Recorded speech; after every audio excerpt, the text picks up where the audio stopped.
Pensamentos. O que são, como eles interferem na nossa vida e como eu posso usá-los a meu favor e não deixar que eles me prejudiquem.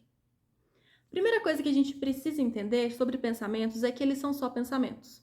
Eles não são realidade. Segundo, que não é uma exclusividade sua ter pensamentos distorcidos. Isso é comum. Todo mundo tem pensamento distorcido. A diferença é que algumas pessoas têm mais facilidade para lidar com isso e reestruturar esses pensamentos. Mas é para isso que você está aqui nesse vídeo hoje, para aprender algumas técnicas para reestruturar esses pensamentos e não deixar eles te atrapalharem mais.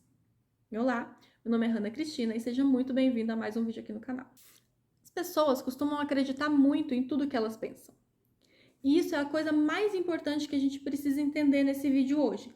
Pensamento não é realidade. O que a gente pensa não é um fato. É a nossa interpretação a respeito das situações. E esses pensamentos podem estar distorcidos, certo? Então, não estou dizendo que o pensamento está sempre errado. O que eu estou dizendo? Que a gente precisa questionar esse pensamento. Tem um conceito na terapia cognitivo-comportamental que a gente chama de pensamentos automáticos, que é exatamente o que o próprio nome diz. São pensamentos, são imagens ou frases que vêm na nossa mente de forma automática, sem que a gente tenha controle, sem que a gente busque por isso, certo? Esses pensamentos podem estar distorcidos. Então, o que a gente precisa fazer? A gente precisa questionar esses pensamentos.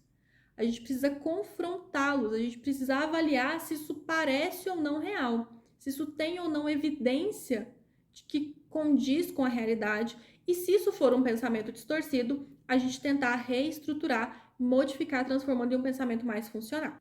Onde que está o maior problema? Quando a gente toma esses pensamentos sempre como fatos. A gente acredita que tudo que vem na nossa cabeça, tudo que a gente pensa é uma verdade absoluta. Isso se transforma em um pensamento rígido. E esse pensamento rígido, ele nos causa muito sofrimento, tá? Então, o que a gente precisa buscar? Buscar ter um pensamento mais flexível, que não acredite em tudo que a gente pensa como uma verdade absoluta. Isso faz com que a gente sofra muito menos, com que a gente tenha muito mais facilidade nas mais diversas situações da nossa vida, tanto profissional, pessoal, amorosa, todas as áreas da nossa vida, porque o pensamento está sempre com a gente 24 horas por dia. Então, ele afeta tudo que envolve a nossa existência. Sobre esses tais pensamentos distorcidos, o que a gente precisa fazer? A gente precisa reestruturar, tá? O pensamento distorcido, normalmente, ele vem de uma distorção cognitiva. Existe uma lista de distorções cognitivas, vai sair um vídeo aqui no canal muito em breve só sobre isso. Vou falar quais são as distorções cognitivas, como elas funcionam, porque entendendo as distorções cognitivas mais frequentes nos nossos pensamentos, fica muito mais fácil da gente evitá-las e da gente reestruturar, transformando isso em um pensamento mais funcional, ok? Então se inscreve aqui no canal para você não perder esse vídeo, porque ele vai ser muito importante, é muito útil, ajuda muito na reestruturação cognitiva. Qual que é o objetivo então? O objetivo é reestruturar esse pensamento, certo? Então a gente precisa transformar esse pensamento distorcido em um pensamento funcional que não nos cause desconforto, que não nos cause sofrimento.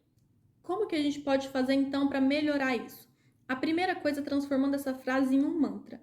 Pensamentos são só pensamentos. Pensamentos não são realidade, tá? E sempre se observar, sempre observar os seus pensamentos. No início isso vai ser muito mais complicado, porque a gente não tem o hábito de fazer isso, tá? Mas aos pouquinhos você vai pegando esse costume, sempre mantendo a constância dessa observação desses pensamentos, e aos poucos isso vai se tornando super tranquilo para você, você já vai fazendo habitualmente. Certo, e a partir do momento que eu entendi esse pensamento, que eu observei, eu faço o que com isso? Você precisa colocar esse pensamento à prova, você precisa confrontar esse pensamento. Analisar e tentar entender se ele tem sentido ou não, certo? Então, o que eu preciso fazer? Eu preciso buscar evidências que comprovem que esse pensamento é real ou que comprovem que ele não é real. Entender de onde vem esse pensamento, de onde ele surge, por que ele surge. Então, eu vou dar um exemplo para vocês. Eu tô aqui gravando esse vídeo e o pensamento automático que vem na minha cabeça é: ninguém vai gostar desse vídeo, vai ser péssimo, vai ficar horrível, vai ser inútil, tô gastando tempo à toa, não vai ser proveitoso para ninguém, ficou muito chato, as pessoas vão rir de mim. que eu posso fazer para confrontar esse pensamento? Posso virar para vocês que estão me assistindo e falar assim, gente, o que vocês estão achando desse vídeo? Vocês gostaram do vídeo? Não gostaram? Foi útil para vocês? Me conta aqui nos comentários o que eu posso melhorar. E aí vocês vão falar assim, ah, Hannah, eu achei que foi legal o vídeo. Ou não, não gostei muito. Achei que você falou muito rápido, falou muito devagar. Achei que ficou faltando mais exemplos práticos. Você poderia ter passado mais técnicas práticas. Você ficou muito na teoria ou faltou teoria. E a partir disso, eu começo a analisar se o meu pensamento tem realmente um fundamento ou não, se é um pensamento distorcido, certo? Feito isso, a gente precisa pensar. A TCC tem várias técnicas, várias ferramentas que ela usa para reestruturação cognitiva. A que a gente mais ouve falar, a que é mais utilizada, é chamada de registro de pensamentos diários, que é o famoso RPD. E o que a gente precisa fazer nesse RPD?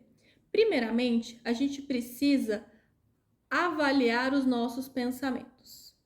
Então, é a pergunta-chave que a gente usa muito, que parece simples, mas faz muita diferença, que é: o que está passando pela minha cabeça agora? E você vai se perguntar isso sempre, constantemente, fazendo disso um hábito. Pergunte-se sempre: o que está passando pela minha cabeça agora, tá? No seu dia a dia, nos seus afazeres normais, tá vivendo a sua vida, tá lavando uma louça, tá estudando, tá vendo essa aula. O que está passando pela minha cabeça agora? Questione-se sempre, certo?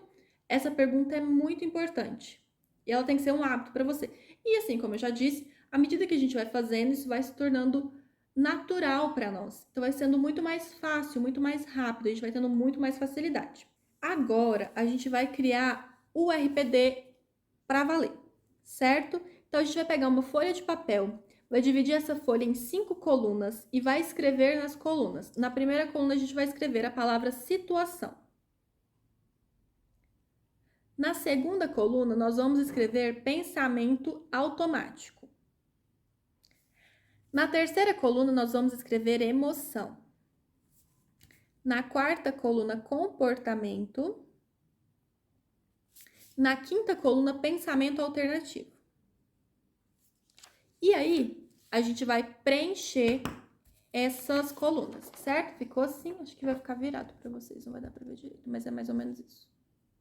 Agora, a gente vai preencher essas colunas. Então, aqui, situação.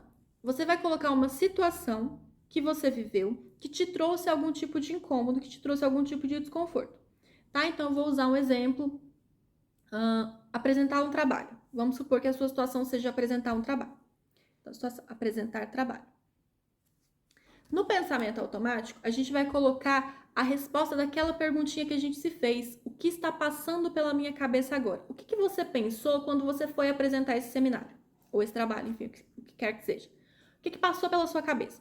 Então, vamos supor que pela sua cabeça tenha passado as ideias de não vou dar conta, não consigo apresentar, vai ser um desastre, as pessoas vão rir de mim. Esse tipo de pensamento. Então, você vai anotar isso aqui no pensamento automático. Na coluna da emoção, a gente vai colocar o que nós sentimos naquele momento. O que você sentiu? Então, supondo, de acordo com o seu pensamento automático, que você tenha sentido medo das pessoas rirem de você, a sua emoção foi medo. No comportamento, a gente vai colocar o comportamento que você teve nessa situação. Como você agiu diante dessa situação? Então, você ia apresentar o trabalho, você ficou com medo, você teve todos aqueles pensamentos automáticos, como você agiu? Vamos supor que você saiu correndo da sala chorando e foi embora. Então, o comportamento foi sair da sala correndo e chorando e ir embora. E o pensamento alternativo é a modificação desse pensamento. A gente vai pegar esse pensamento automático disfuncional e transformá-lo em um pensamento funcional. Qual seria um pensamento alternativo nessa situação do exemplo? Tá tudo bem, todos os meus colegas vão apresentar seminário também, é uma avaliação, tá todo mundo no mesmo barco. Ninguém vai rir de mim, porque tá todo mundo apresentando também. Eu estudei muito, eu me dediquei muito, me esforcei muito, estudei muito o conteúdo, domino esse conteúdo, porque li o texto várias vezes, tenho certeza de que vou ser capaz de passar essas informações através da minha apresentação, e mesmo que eu erre, porque errar é humano e todos nós estamos sujeitos a falhas, mesmo que eu erre, tá tudo bem, eu tô aqui para isso mesmo. o trabalho é uma forma de avaliação, mas eu estou aqui dentro para aprender, eu tenho um professor para me orientar, se eu corrigir, para me corrigir, se eu cometer algum erro, eu vou aprender com ele e não cometer mais. Esse é um pensamento alternativo dentro dessa situação exemplo, ok? É isso que é o RPD, entendeu? É uma forma da gente entender, da gente avaliar esses pensamentos, da gente reestruturar esses pensamentos. Então, sempre que você estiver passando por alguma situação que te cause algum tipo de desconforto, de incômodo, de sofrimento, faz o RPD. No início vai ser difícil identificar o pensamento alternativo. Inclusive, tem uma forma que é muito legal, que as pessoas costumam usar. Às vezes, a gente tem um pouquinho de dificuldade para pensar nesse pensamento alternativo, tá? Às vezes, a gente tem uma crença nuclear muito profunda que a gente fica naquela coisa de não vai dar certo, não vai dar certo, não vou conseguir, não vou saber fazer. Então, qual que é a técnica que a gente usa para isso? Imagine que você está dando um conselho para um amigo seu, muito próximo, muito querido, que está passando por essa situação. Então, não é você, é um amigo seu. O que você diria para ele estando passando nessa situação? Você falaria: tá tudo bem, não se preocupe, eu sei que você estudou, você está preparado para fazer essa apresentação, você vai sair muito bem. Se você errar, tá tudo bem, não é o fim do mundo, né? A gente costuma ser muito mais crítico com a gente mesmo do que com os outros. Então, esse exercício de imaginar que você está dando um conselho para um amigo costuma ser muito útil na hora de pegar esse pensamento alternativo, certo? Então é isso, façam disso um hábito. Isso é muito importante, faz muita diferença. Eu tenho certeza que vocês vão ver muita diferença se vocês começarem a fazer isso constantemente. E é prática, precisa ser feito constantemente, certo? Me conta aqui nos comentários, se você tiver tentado fazer esse exercício, o que você achou, como que foi para você, se você enfrentou alguma dificuldade, se você teve dificuldade de encontrar o pensamento alternativo.